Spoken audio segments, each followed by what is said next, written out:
আমরা ভদ্র জন্য পাইয়া বসছেন, হ্যাঁ? আমরা হাসিনার মতো খানদানি জাউরা না আসে না পাইয়া বসছেন। আপনাদের সাথে হাসিনার মতো ডিল করলে ভালো হবে, তাহলে সোজা থাকবেন, হ্যাঁ?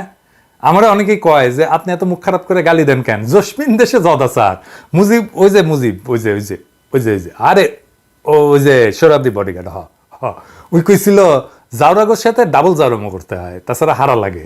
আসেন আপনারা দেখায় পুলিশ বিডিআরের গুলি করা নিয়ে হাসিনা কি বলছিল। হাসিনার দলের লোক পুলিশের গুলি খায় খুব বেশি হলে 20 জন মারা গেছে আওয়ামী লীগ প্রতিষ্ঠার পর থেকে, আরো কম হবে, 20 জন হবে হওয়ার কথা না। তারপরে কি বলছিল এবং সেটা তার বইয়ে লেখা আছে, দেখেন দেখেন সবাই মিলে দেখেন, এটা দেখেন।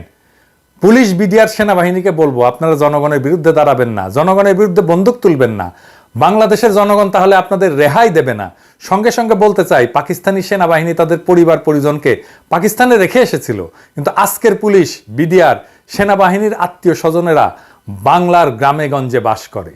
এদের আত্মীয় স্বজনের ঠিকানা খুঁজে বের করুন, দেখেন কি লিখছে, সতর্ক করে দিন, হুঁশিয়ার করে দিন। আর যদি এদেশের মানুষের বুকের উপরে গুলি চালানো হয়, আর যদি এদেশের মানুষের ভোটের অধিকার কেড়ে নেওয়া হয়, আপনাদের প্রতি আমার আহ্বান, প্রতিশোধ নেবেন।